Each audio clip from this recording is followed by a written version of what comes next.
Selamat pagi grade 9. Bagaimana kabar kalian pagi ini? Semoga semuanya sehat ya. Nah, pagi ini kita mau dengarkan sharing firman Tuhan melalui devosi pagi. Oleh karena itu, mari kita ambil posisi duduk yang baik ya dan siap mendengarkan firman Tuhan. Nah, sebelum itu mari kita meminta pertolongan Tuhan dalam doa. Mari sama-sama Miss Mia pimpin dalam doa, kita berdoa. Ya Tuhan, pada pagi ini kami anak-anak-Mu datang mengucap syukur berterima kasih di hadapan hadirat-Mu karena berkat yang senantiasa Tuhan limpahkan kepada kami, sehingga pada pagi ini Tuhan kami boleh diberikan nafas hidup dan kesehatan untuk boleh melanjutkan setiap aktivitas kami. Khususnya pada pagi ini Tuhan kami mau sama-sama mendengarkan sharing firman Tuhan.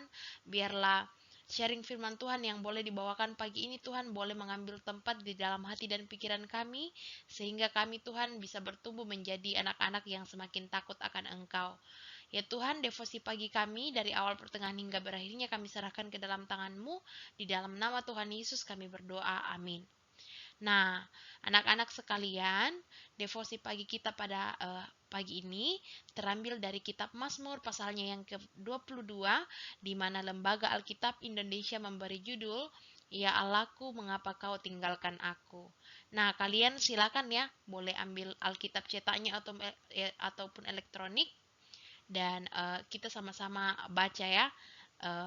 Miss Mia akan putarkan Alkitab suaranya. Jadi selamat mendengarkan. Mari kita sama-sama simak.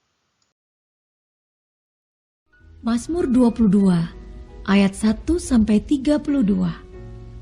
Allahku, mengapa kau tinggalkan aku? Untuk pemimpin biduan menurut lagu Rusa di Kala Fajar. Mazmur Daud.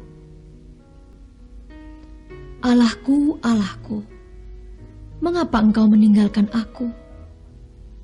Aku berseru tetapi engkau tetap jauh dan tidak menolong aku.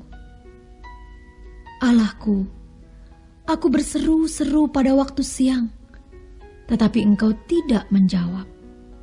Dan pada waktu malam, tetapi tidak juga aku tenang. Padahal Engkaulah yang kudus yang bersemayam di atas puji-pujian orang Israel. Kepadamu nenek moyang kami percaya. Mereka percaya dan engkau meluputkan mereka. Kepadamu mereka berseru-seru dan mereka terluput. Kepadamu mereka percaya dan mereka tidak mendapat malu. Tetapi aku ini ulat dan bukan orang, celah bagi manusia, dihina oleh orang banyak. Semua yang melihat aku mengolok-olok aku. Mereka mencibirkan bibirnya, menggelengkan kepalanya. Ia menyerah kepada Tuhan, biarlah Dia yang meluputkannya. Biarlah Dia yang melepaskannya. Bukankah Dia berkenan kepadanya? Ya, Engkau yang mengeluarkan aku dari kandungan, Engkau yang membuat aku aman pada dada ibuku. Kepadamu aku diserahkan sejak aku lahir, sejak dalam kandungan ibuku, Engkaulah Allahku. Janganlah jauh daripadaku, sebab kesusahan telah dekat dan tidak ada yang menolong. Banyak lembu jantan mengerumuni aku. Banteng-banteng dari Basan mengepung aku. Mereka mengangakkan mulutnya terhadap aku seperti singa yang menerkam dan mengaum. Seperti air aku tercurah dan segala tulangku terlepas dari sendinya. Hatiku menjadi seperti lilin, hancur luluh di dalam dadaku. Kekuatanku kering seperti beling, lidahku melekat pada langit-langit mulutku, dan dalam debu maut kau letakkan aku. Sebab anjing-anjing mengerumuni aku, gerombolan penjahat mengepung aku. Mereka menusuk tangan dan kakiku. Segala tulangku dapat kuhitung. Mereka menonton, mereka memandangi aku.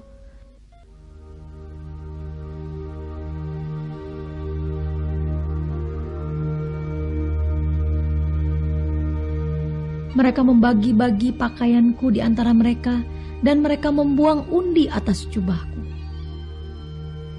Tetapi Engkau, Tuhan, janganlah jauh. Ya kekuatanku, segeralah menolong aku. Lepaskanlah aku dari pedang dan nyawaku dari cengkraman anjing. Selamatkanlah aku dari mulut singa dan dari tanduk banteng. Engkau telah menjawab aku. Aku akan memasyurkan namamu kepada saudara-saudaraku dan memuji-muji Engkau di tengah-tengah jemaah. Kamu yang takut akan Tuhan, pujilah Dia. Hai segenap anak cucu Yakub, muliakanlah Dia, dan gentarlah terhadap Dia, hai segenap anak cucu Israel. Sebab Ia tidak memandang hina ataupun merasa jijik kesengsaraan orang yang tertindas, dan Ia tidak menyembunyikan wajahnya kepada orang itu. Dan Ia mendengar ketika orang itu berteriak minta tolong kepadanya. Karena Engkau, aku memuji-muji dalam jemaah yang besar. Nasarku akan kubayar di depan mereka yang takut akan Dia. Orang yang rendah hati akan makan dan kenyang. Orang yang mencari Tuhan akan memuji-muji Dia. Biarlah hatimu hidup untuk selamanya. Segala ujung bumi akan mengingatnya dan berbalik kepada Tuhan. Dan segala kaum dari bangsa-bangsa akan sujud menyembah di hadapannya. Sebab Tuhanlah yang empunya kerajaan. Dialah yang memerintah atas bangsa-bangsa. Ya, kepadanya akan sujud menyembah semua orang sombong di bumi. Di hadapannya akan berlutut semua orang yang turun ke dalam debu dan orang yang tidak dapat menyambung hidup. Anak-anak cucu akan beribadah kepadanya dan akan menceritakan tentang Tuhan kepada angkatan yang akan datang. Mereka akan memberitakan keadilan-Nya kepada bangsa yang akan lahir nanti, sebab Ia telah melakukannya.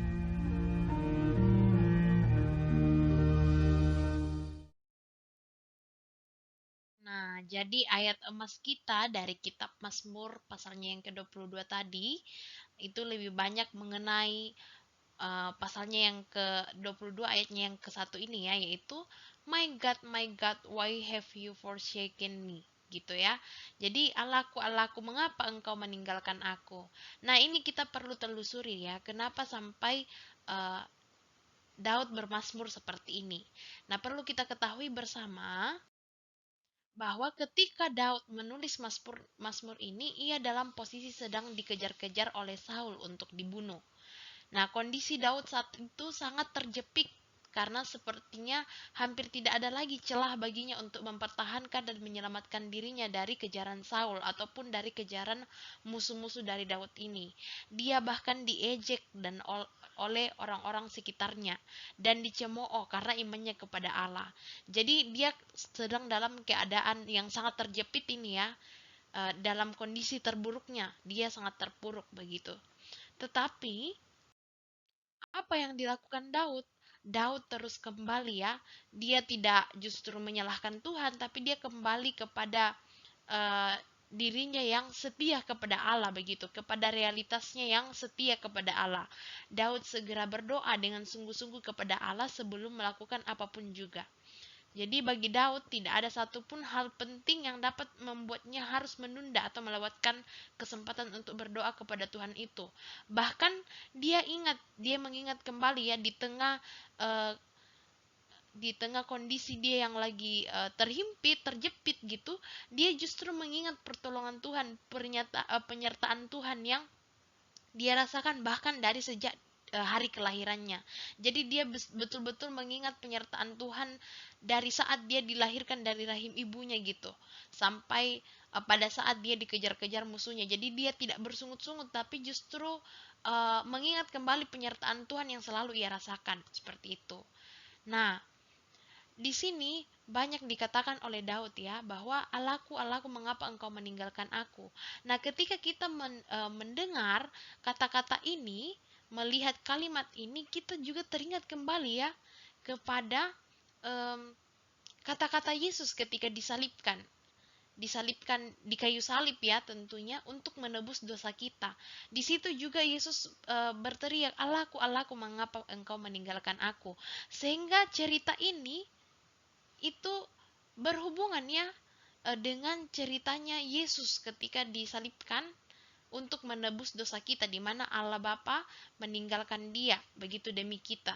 Nah, coba diperhatikan kaitannya gitu ya. Jadi kita mau lihat nih kaitannya dengan kisah Yesus Kristus yang disalibkan di atas kayu salib. Yang pertama, bahwa Allah juga meninggalkan putranya yaitu Yesus Kristus di atas kayu salib demi menebus dosa kita sehingga kita bisa kembali berrelasi dengan Allah dan tidak tertinggal pada akhirnya. Jadi demi supaya kita itu bisa kembali kepada Allah dan kita tidak ditinggalkan oleh Allah, Yesus menggantikan kita, menggantikan posisi kita untuk harusnya dihakimi, tapi Yesus yang mengambil alih itu gitu ya, menebus dosa kita dengan pengorbanannya di atas kayu salib. Nah, yang kedua, pada saat itu Yesus sangat menderita karena dia disiksa dan dihina. Bahkan Yesus itu harus menangis ya karena dia dalam keadaan yang haus begitu, tetapi dia tidak dapat asupan cairan begitu ya. Akhirnya uh, para pengawal atau para penjaga saat itu justru memberikan anggur begitu ya. Nah, anggur ini kalau kena ke badan kita yang lagi berdarah-darah atau luka itu kan justru tambah sakit. Nah, itulah penderitaan yang Tuhan Yesus alami demi kita begitu. Dia rela ditinggalkan oleh Allah Bapa demi menyelamatkan kita. Nah, namun pada Mazmur Daud ini mengingatkan kita kembali dari Mazmurnya ya, Allahku, Allahku, mengapa engkau meninggalkan aku, itu menunjukkan seberapa penderitaan Allah yang sangat berat ya. Kan Yesus itu adalah Allah juga ya, yang sangat berat demi umatnya yang terpenuhi di atas kayu salib. Jadi di sini mengingatkan kita kembali, oh ternyata bahkan Daud sendiri pun dia berdoa ya, Allahku, Allahku, mengapa meninggalkan engkau. Berarti itu kan masih penderitaan duniawi, itu aja udah sakit banget gitu ya. Nah, apalagi ini Tuhan Yesus yang sedang mempertaruhkan nyawanya juga demi kita gitu ya. Nah, di situ terlihat betapa sangat berat nih penderitaan Allah. Nah, kemudian yang terwujud di atas penderitaannya di atas kayu salib seperti itu. Nah, namun pada akhirnya seperti kisah dari Mazmur Daud tadi, di akhir penderitaan itu selalu ada kemenangan ya. Jadi seperti kata pepatah, habis gelap terbitlah terang begitu. Jadi di sini di habis penderitaan baik Daud maupun Yesus ya, itu selalu diakhiri dengan nyanyian kemenangan. Nah, di sini sama ya, ketika Yesus bangkit dari antara orang mati ya, ketika Yesus disalibkan kan Yesus mati kemudian bangkit kembali seperti itu. Dan dari kebangkitannya itu kita bisa menyaksikan bahwa Yesus itu betul-betul adalah Allah seperti itu. Nah, akhirnya kita semakin mengenal Dia, semakin memuji Dia seperti itu ya. Jadi habis Yesus menderita demi kita, ada kemenangan dari situ yang kita dapatkan. Kita terbebas dari dosa, kemudian kita semakin melihat betapa dahsyatnya kasih Tuhan kepada kita ya, bahkan dia rela mempertaruhkan uh, nyawanya sendiri demi kita seperti itu. Nah, oleh karena itu Mazmur Daud ini membawa kita untuk mengetahui lebih dekat akan penderitaan yang juru selamat kita alami untuk menebus dosa kita sewaktu dia berseru, Allahku, mengapa engkau meninggalkan aku. Berarti dia udah betul-betul putus asa ini ya. Betul-betul sudah menderita, tapi dia tetap punya kesungguhan hati rela untuk mempertaruhkan nyawanya demi kita. Bayangkanlah. Nah, penderitaan Yesus. Kalian juga bisa lihat tuh gambar di bawah ya. Seberapa ngerinya kayu salib itu, Tuhan menahannya demi kita. Seperti itu. Bahkan Bapaknya meninggalkan dia demi kita. Seperti itu, untuk menebus dosa kita. Nah, oleh karena itu, mari kita sama-sama luangkan waktu untuk mengucap syukur kepada Tuhan dan berterima kasih atas pengorbanannya di atas kayu salib ya, yang rela ditinggalkan oleh Bapaknya demi kita, menggantikan kita. Seperti itu. Nah, refleksi, silakan kalian refleksikan, silakan direfleksikan bagaimana pengorbanan atau penderitaan Yesus Kristus di atas kayu salib ini berdampak dalam kehidupanmu. Kan kita sudah lihat tadi kisahnya ya, ternyata sangat menyakitkan sebenarnya. Nah, tentunya ini Tuhan tidak melakukannya tanpa tujuan ya. Pasti ada tujuannya. Nah, coba kamu refleksikan bagaimana pengorbanan penderitaan Yesus ini berdampak dalam kehidupanmu. Seperti itu. Nah, demikian firman Tuhan yang boleh sharingkan pagi ini ya. Semoga memberi kita pengenalan akan Tuhan yang lebih dalam seperti itu. Nah, mari kita tutup devosi pagi kita dalam doa. Jadi silakan kalian refleksikan, mari kita tutup dalam doa, kita berdoa. Ya Tuhan, kami mengucap syukur berterima kasih atas waktu dan kesempatan yang Tuhan berikan untuk kami boleh bersama-sama mendengarkan firman Tuhan pada pagi ini. Biarlah Tuhan, firman-Mu yang boleh di-sharingkan pada pagi ini dapat mengingatkan kami kembali akan seberapa besar pengorbanan Tuhan dan bagaimana kami harus mempergunakan kehidupan kami ini untuk semakin memuliakan Engkau saja. Ya Tuhan, sekarang kami akan kembali kepada aktivitas proses pembelajaran kami. Berkatilah setiap sesi yang akan dilalui oleh anak-anak-Mu pada pagi hingga siang nanti Tuhan. Biarlah itu semua boleh berjalan dengan baik sesuai dan seturut kehendak-Mu saja. Di dalam nama Tuhan Yesus kami berdoa. Amin. Terima kasih semuanya. Have a nice day. God bless you. Bye.